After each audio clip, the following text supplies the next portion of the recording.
Tengku Zafrul Abdul Aziz responded to criticism on the Malaysia-US trade deal in Parliament today. The opposition also commented on the issue. Stay tuned for all this and more on KiniNews. International Trade and Investment Minister Tengku Zafrul Abdul Aziz has dismissed claims that the Malaysia-US trade agreement causes taxpayers or compromise national standards. He stressed that all related procurements are purely commercial, with some being announced even before the tariffs by the US. In response to criticism online and from a few MPs, Zafrul said much of the outrage came from individuals who have not even read the agreement, yet speak as if they were at the negotiating table. Banyak tuduhan berlega di media sosial, termasuk daripada individu-individu yang mungkin tidak pun membaca keseluruhan teks perjanjian, tetapi bercakap seolah-olah mereka berada di meja perundingan. Biar saya jawab satu persatu dengan fakta. Pertama, pembelian berjumlah 1 trilion ringgit dari Amerika Syarikat. Senarai perolehan di bawah perjanjian ini bukan perkara baru. Saya ada terangkan pada bulan Ogos yang lepas di Parlimen. Mungkin pada masa itu ahli Parlimen pasti gudang tidak hadir. Tapi mengapa? Saya ulang semula hari ini. Ingin saya tegaskan bahawa komitmen pertimbangan komersial di bawah Seksyen 6 perjanjian ini tiada kena-mengena dengan perbelanjaan kerajaan. Ini adalah kerana pembelian-pembelian yang bakal dilakukan oleh syarikat-syarikat berkenaan merupakan cadangan perolehan sedia ada syarikat dan tidak melibatkan sebarang dana daripada kerajaan.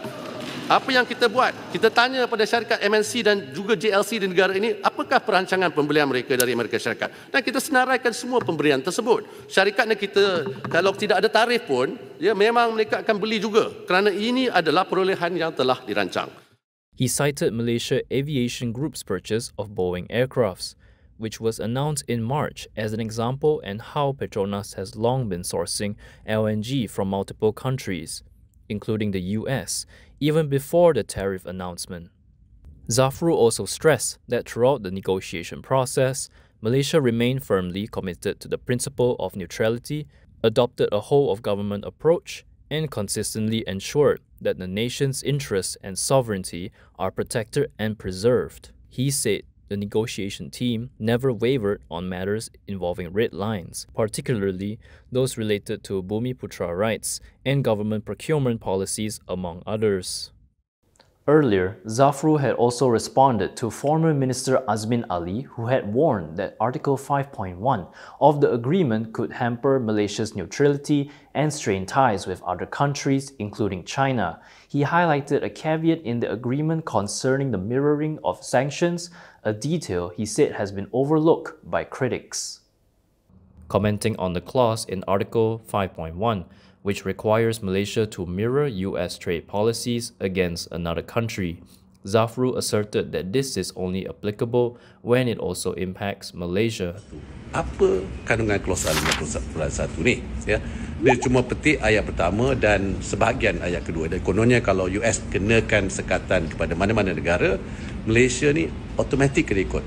Jom kita baca sama-sama klausul ini.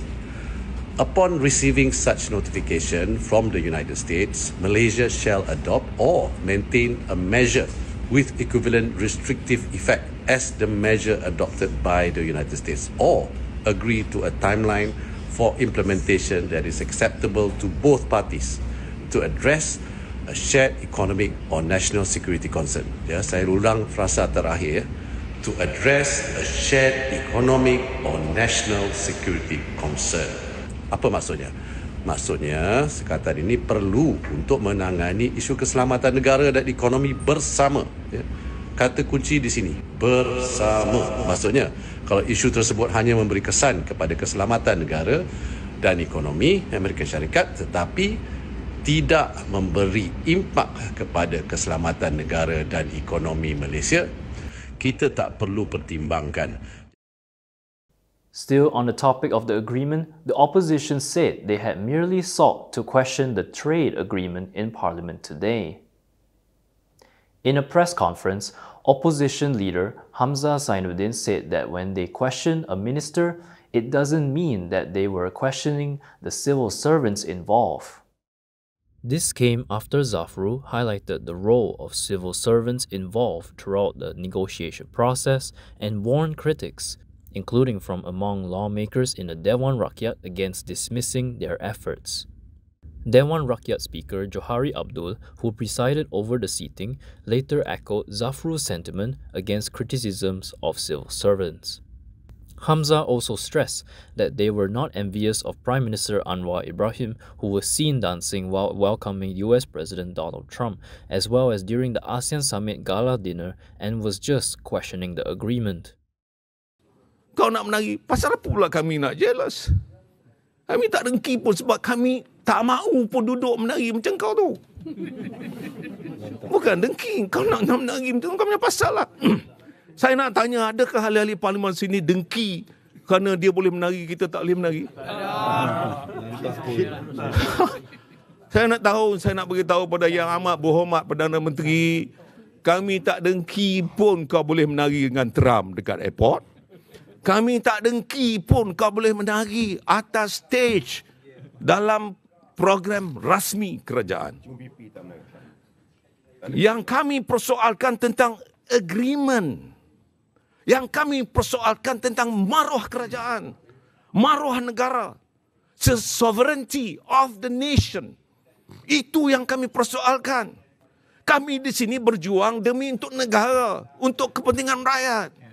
Kami tak dengki pun kau jadi Perdana Menteri nak menari tiap-tiap hari pun kau punya pasal. Meanwhile, the Parliamentary Special Select Committee on International Relations and International Trade will convene a session on November 12 to examine the agreement.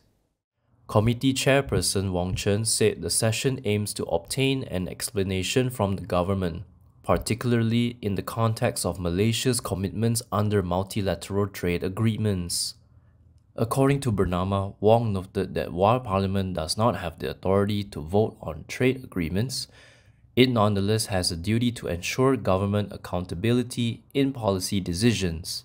He said the committee intends to invite representatives from the Investment, Trade and Industry Ministry, the US Embassy, prominent economists, and trade chamber representatives to share their views and respond to questions. Wong added that the committee will then compile its feedback and provide recommendations to the government once the hearing is completed. He said that the hearing is particularly important as it could have implications for Malaysia's trade relations with other countries, especially China. Wong stressed that the committee is not making any judgments and will leave it to the experts to testify on November 12. He also said the recommendations will give the government an opportunity to make amendments if necessary and if the United States agrees.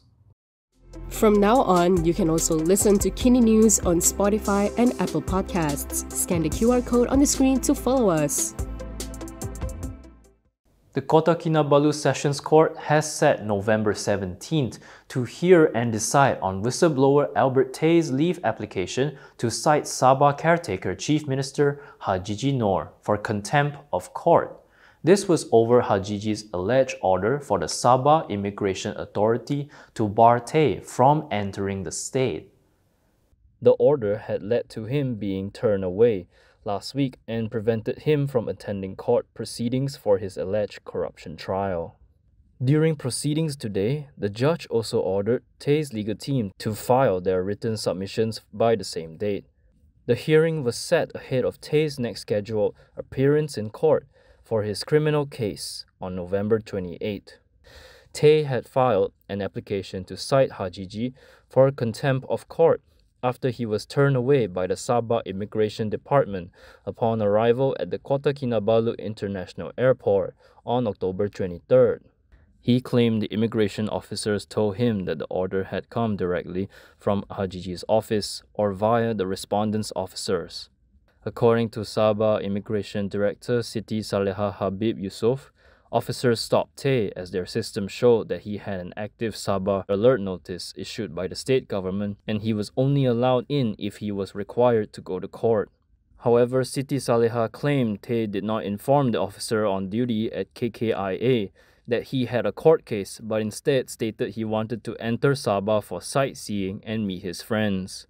Tay and his lawyer Mahajo Singh have since refuted the claims. The Israeli military has killed at least 20 Palestinians in attacks across Gaza. According to reports, the strikes followed an order by Israeli Prime Minister Benjamin Netanyahu for the military to carry out powerful attacks. Netanyahu had ordered this after accusing Hamas of violating the ceasefire by firing at Israeli forces. Hamas has rejected the claims and said it had no connection to the attack. It also insisted that it was committed to the ceasefire deal. The strikes came less than 3 weeks after the Gaza ceasefire came into effect. US President Donald Trump has maintained that nothing would jeopardize the ceasefire. He reportedly said that from what he understood, they took out an Israeli soldier, so the Israelis hit back. He added that Israel should hit back if its soldiers were targeted. And that is all from me today. For more stories, you can go to kinitv.com. You can also follow us on Instagram, X, YouTube, and Facebook for the latest news updates. I'm John. Thanks for watching.